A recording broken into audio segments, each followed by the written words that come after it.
Membahas DN Aidit sepertinya agak sensitif ya.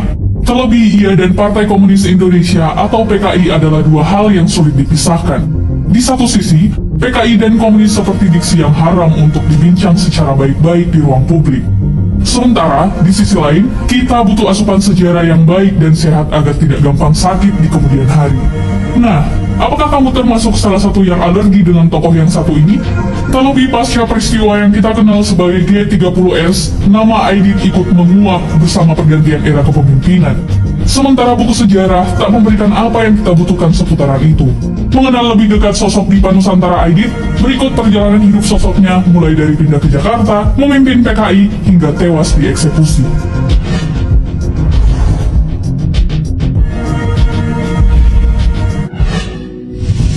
Masa kecil. Dipa Nusantara Aidit, atau yang lebih dikenal DN Aidit, lahir di Belitung pada 30 Juli 1923 silam. Sebenarnya ia lahir dengan nama Ahmad Aidit yang kemudian membuatnya akrab dengan sapaan Ahmad. Namun entah atas dasar apa, menjelang dewasa ia mengganti namanya dengan Dipa Nusantara Aidit yang langsung disetujui oleh sang ayah. Saat kecil, Aidit dididik dengan pendidikan Belanda. Namun demikian, ayahnya, Abdullah Aidit, terlibat aktif dalam perjuangan melawan pemerintah kolonial Belanda. Sang ayah juga pernah mendirikan perkumpulan keagamaan bernama Nurul Islam yang berorientasi kepada Muhammadiyah. Kenal komunis dan aktif di PKI. Tahun 1940, Aidit meninggalkan Belitung dan bertolak ke Jakarta. Di sana ia sempat mendirikan perpustakaan bernama Antara di daerah Tanah Tinggi, Senen, Jakarta Pusat, serta masuk ke sekolah dagang Handel School. Nah, disinilah Aidit mulai bersentuhan dengan kaum komunis. Ia pun mempelajari teori politik Marxis dari Perhimpunan Demokratis Sosial Hindia Belanda, yang kelak bergantian nama menjadi PKI. Pada 1948, Aidit masuk Komisi Penerjemah PKI. Salah satu tugasnya adalah menerjemahkan manifest Partai Komunis Karl Marx dan Friedrich Engels. Jalan dengan itu, pelan tapi pasti, Aidit mulai menjalin kedekatan dengan tokoh-tokoh yang telah memainkan peran penting dalam politik Indonesia, seperti Adam Malik, Hairul Saleh, Bung Karno, Bung Hatta, dan Muhammad Yamin. Menurut sejumlah temannya, Hatta mulanya menaruh banyak harapan dan kepercayaan kepada Aidit. Selain itu, Aidit juga menjadi anak didik kesayangan Hatta. Namun belakangan mereka berseberangan jalan dari segi ideologi politiknya. Dukungannya terhadap paham Marxisme membuat PKI dipercaya Bung Karno, sehingga dibiarkan berkembang. Sebagai balasannya, Aidit diangkat menjadi sekjen PKI dan terakhir menjadi ketua komite pusat. Tidak ada yang menyaksikan Aidit sebagai pemimpin senior Partai Komunis Indonesia. Sebagaimana pada tahun 1954, dimulai dengan terpilihnya ia menjadi anggota sentral komite, hingga menjadi sekretaris jenderal PKI, DN Aidit punya citra yang cukup cemerlang. Bagaimana tidak, di bawah kepemimpinannya, PKI menjelma partai komunis terbesar ketiga di dunia, setelah Uni Soviet dan RFC. Tak hanya itu, demi memperkuat basis partainya, dia mengembangkan sejumlah program dan berbagai kelompok masyarakat, seperti Pemuda Rakyat, Gerwani, Barisan Tani Indonesia, Lekra, dan lain-lain.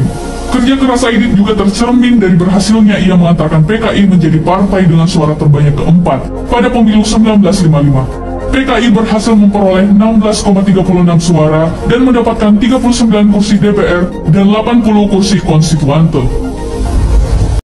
G30S dan narasi negara. Aidit menjadi tokoh utama PKI pasca pemberontakan Madiun 1948 hingga 1965. Di lain pihak, tahun 1965 hingga 1966 menjadi titik balik dari kudeta militer yang dipimpin oleh Soeharto. Ya, waktu itu tentara dan PKI tengah bersaing memperebutkan kekuasaan. Keuntungan PKI yang dekat dengan Soekarno membuat militer bergerak cepat dan tak bisa menunggu Soekarno turun dari gelanggang kepemimpinan.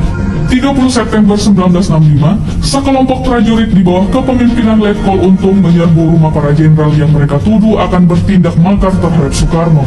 7 jenderal dibunuh, termasuk seorang perwira menengah TNI Angkatan Darat dan polisi.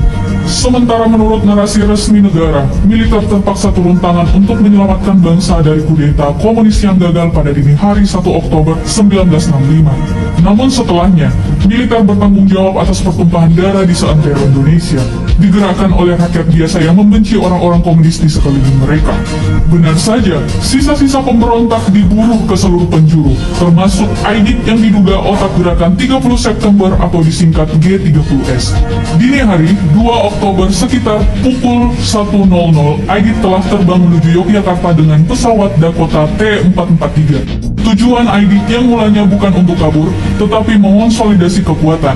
Meski baru tiba di Yogyakarta, Aidit langsung bertolak ke Semarang menemui beberapa pentolan PKI yang ada di sana. Rapat di Semarang menghasilkan pernyataan bahwa G30S adalah masalah internal Angkatan Darat dan PKI. Tujuan mereka jelas, menyelamatkan partai dari serangan Angkatan Darat. Dieksekusi.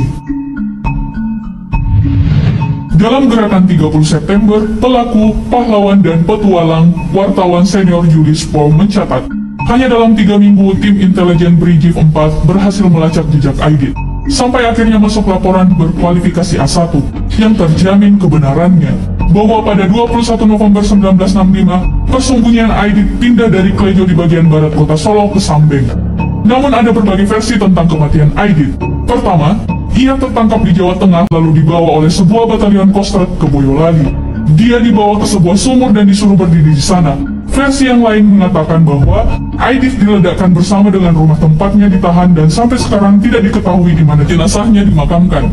Meski begitu, kita akan berpatokan pada satu versi yang paling kuat, yakni fakta eksekusi yang membuat mayatnya terjungkal ke sumur.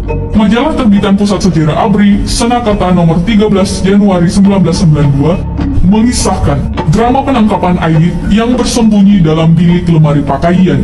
Setengah jam sebelum dieksekusi, Aidit menggunakan waktu yang tersisa untuk menyampaikan pidato yang berapi-api hingga membangkitkan kemarahan semua tentara yang mendengarnya. Akibatnya, Kolonel Jasir Hadibroto tak lagi bisa membendung letusan senjatanya ke arah Aidit. Nah, sejak itulah nama dan sosoknya seakan-akan menjadi sesuatu yang haram disebutkan di Indonesia. Sedikit banyak tentang sosok DN Aidit sudah terangkum melalui narasi di atas. Semoga bermanfaat dan menambah wawasan pengetahuan sejarahmu mengenai sejumlah tokoh penting di Indonesia. Jika masih ada yang kurang, kalian boleh menambahkannya di kolom komentar.